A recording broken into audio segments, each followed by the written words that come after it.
Hi, 18 male lost my mom 7 months ago to cancer. She'd been sick for 3 years, and in the last 2 months we found out my dad had been having an affair almost the entire time she was sick. My mom was absolutely destroyed by the news when she learned it, and what's worse is my dad's affair partner wanted to try and straighten things out before my mom died. My dad was kicked out the house and mom changed her funeral plans and everything so that my dad wouldn't be able to go.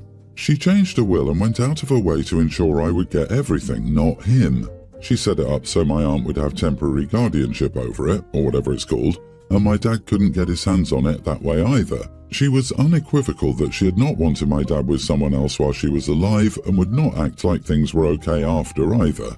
When my mom died, it was the most painful time in the world for me, and I'm still processing life without her. I also hate my dad for the harm he caused during mom's final months.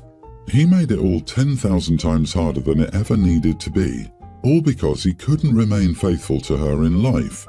He got engaged to his affair partner the week my mom died.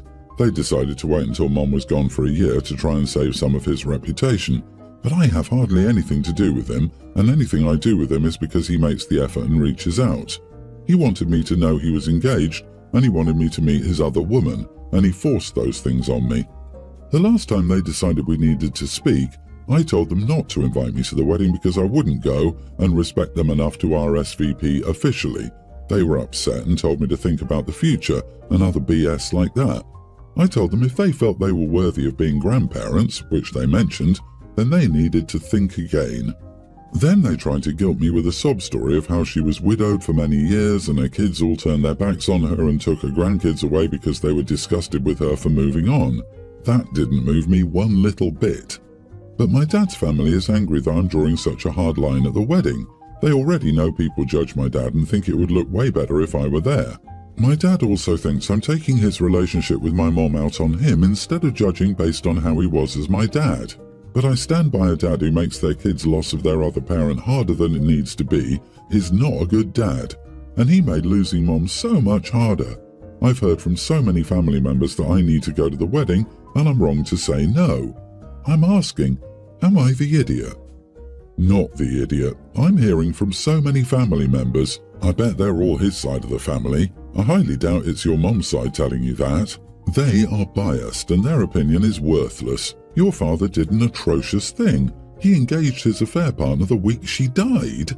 Holy crap, that's unforgivable. This other woman's children don't speak with her, and that sounds well deserved on her part. You don't need to go to this wedding at all. I think it'd be one last nice screw you in honor of your mom.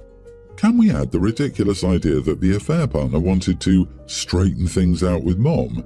Who in their right minds thinks they have the right to go to a dying woman to present their affair partner and straighten things out? Like she would suddenly be all okay with it all and give them their blessing? Her kids don't speak to her because they're all so horrified by her behavior. I doubt it's the moving on. They have an issue with more about how she's gone about it. Angry because she was moving on with a married man whose wife was actively dying from cancer is more like it. I'd be horrified if I were them too. Tell the family harassing you about it that the only way you'll go is if you get carte blanche for the first speech at the reception, and you doubt that they would want to hear what you'd have to say about the happy couple. You're just doing what your dad did, practicing what it's like when someone isn't there anymore and just being a bit early with it. It sounds like a good plan. I'd follow suit. You are spot on. I would go, give a speech on what you mention here about their pathetic and harmful love story, leave afterward and block them all. They are being awful to you to try and save face. You deserve so much better, darling. And Dad's family is trying to cover up his heinous behavior. I guess the rotten apple didn't fall far from the rotten tree. I am so truly sorry that all of this happened to you. You deserve so much better.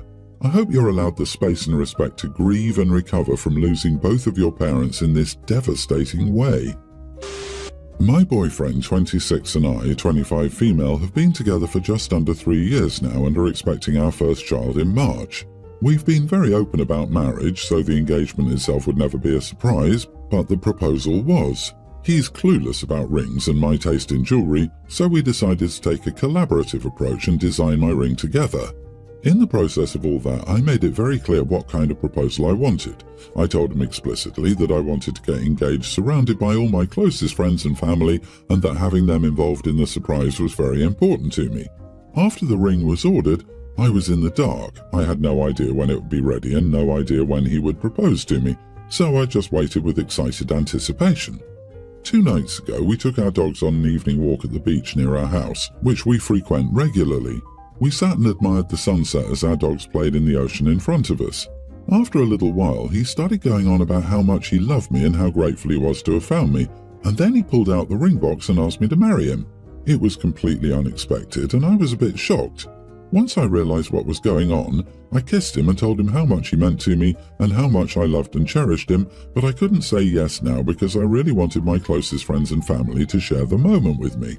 He got really upset and told me that he wanted to do something more intimate and keep the moment between us, and that he wasn't comfortable doing it in front of everyone. I've tried to reason with him over the past couple of days, but he's been giving me the silent treatment for the most part. I get where he's coming from, but at the same time I had to design my own ring because he doesn't pay enough attention to the small things, like the jewellery I wear, so I really wanted my proposal to be something that he put a lot of thought in to make it special for me. I've heard of countless instances where a girl has turned down her partner's proposal because he did it publicly and she wanted something private. Everyone always seems to sympathise with her and her preferences. The way I see it, this is the exact same situation but reversed. So I don't see why what I did was so wrong. Am I the idiot? You are the idiot, and you're rude. When did the proposal become something that is scripted? The way you built this up in your mind, you should have just proposed to yourself since you had an exact scenario with specific people involved scripted. Lady, you shot yourself in the foot here. A proposal is a one-and-done type of situation. He's proposed to you. The ship has sailed. You had your proposal, and you said no. It won't ever be special like it was again because from here on out, it will not be from the heart. The proposal isn't just about you and your wants, it's also about him. He doesn't want to do a public display. He shouldn't have to simply because you envisioned a TikTok moment. He wished to protect the moment between you both. Privacy, intimate. Personally, I wouldn't be surprised if he doesn't bother again. You've shown how little you care about his preferences. Exactly, it all reads as what she wants, not what he wants. I can't imagine how bad the wedding planning would be. It reeks of main character syndrome. Yes, your friends and family would be happy for you, but I can't imagine caring so much that I'd be included in the proposal.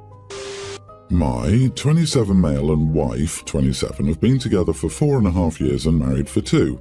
We discussed kids before marriage and both agreed that we wanted kids. A couple of weeks after we got married, we started trying for a baby and she got pregnant but had doubts about having kids at the time. We discussed it a bit and she said she wasn't ready yet. I didn't push back and let her decide since she's the one who's pregnant.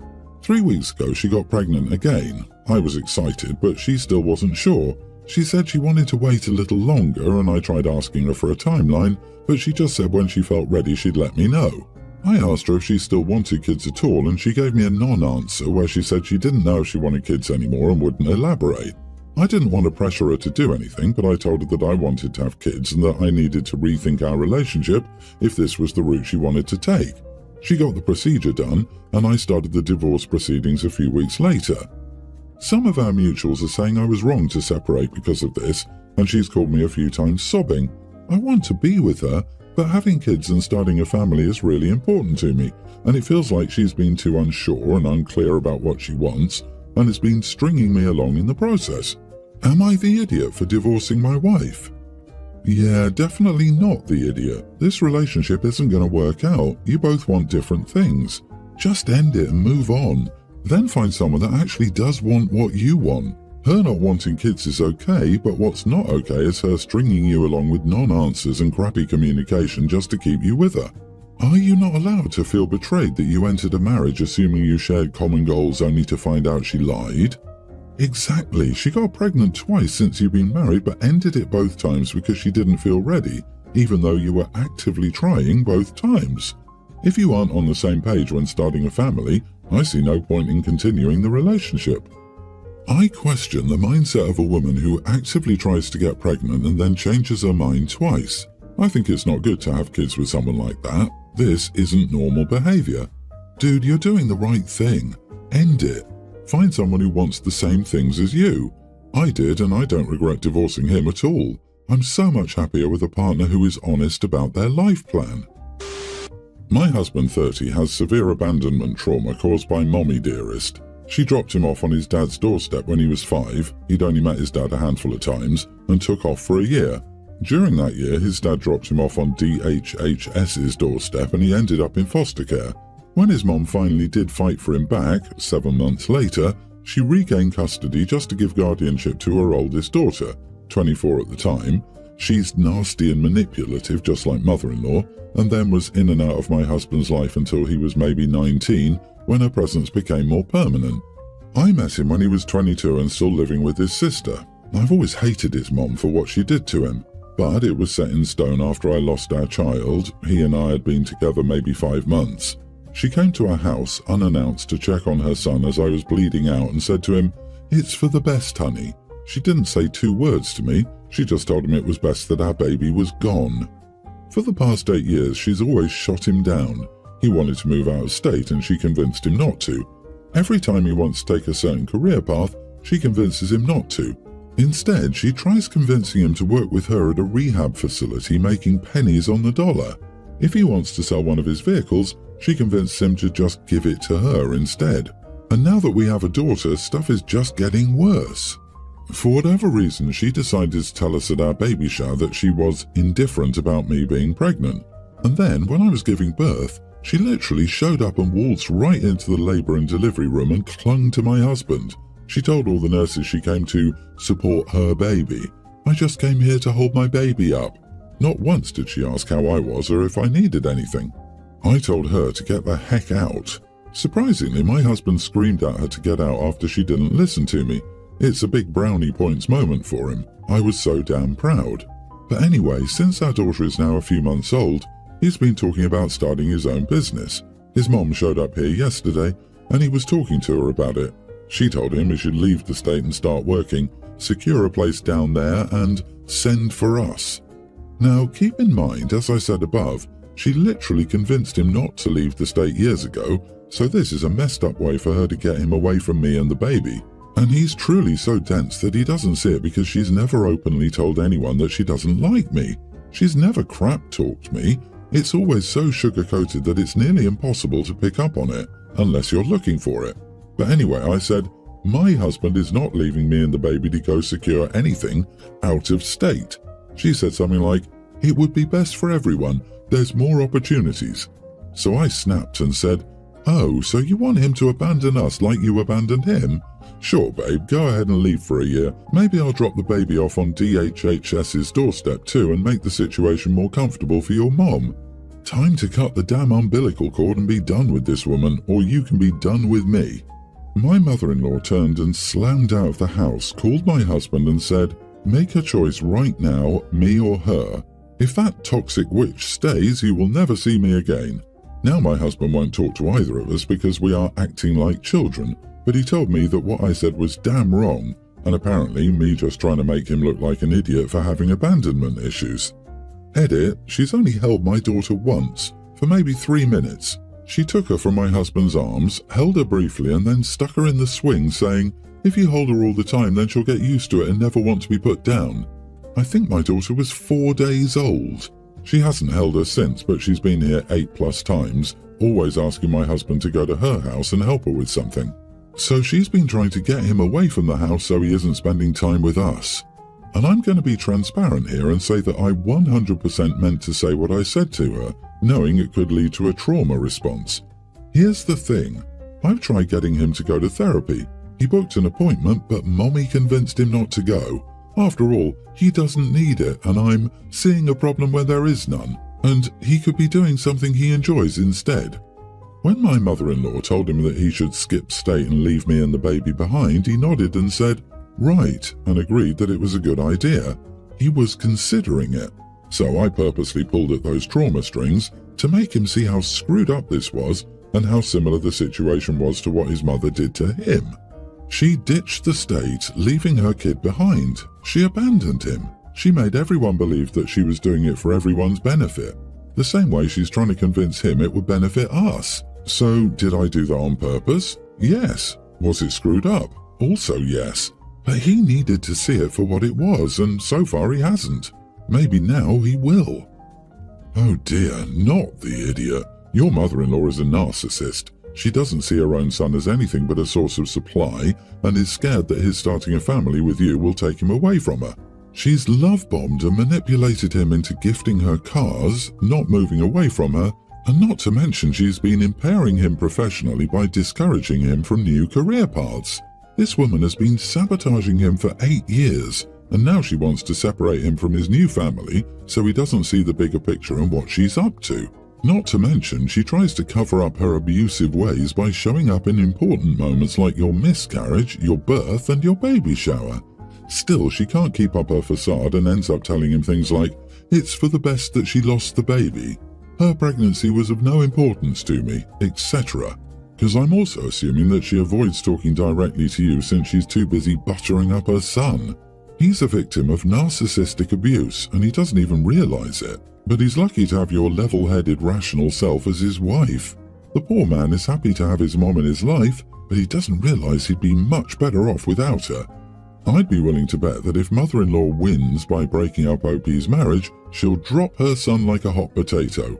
Again. Did you cross the line with what you said? Maybe, but you were pushed. He still isn't making a decision and is still playing Switzerland by not speaking to either of you. That is not making a choice. I'm sorry to say this, girl. She'll stick around until she's bled him dry, and when he's broken and useless, well, there's a granddaughter that'll probably be a pretty good age to target. I think you should take her up on the offer to move out of state. Your husband gets a job out of state, your whole family moves on the same day, and you conveniently forget your mother-in-law's number. If your husband is so under the control of his mom, you should probably be the one with the big scissors to cut the cord.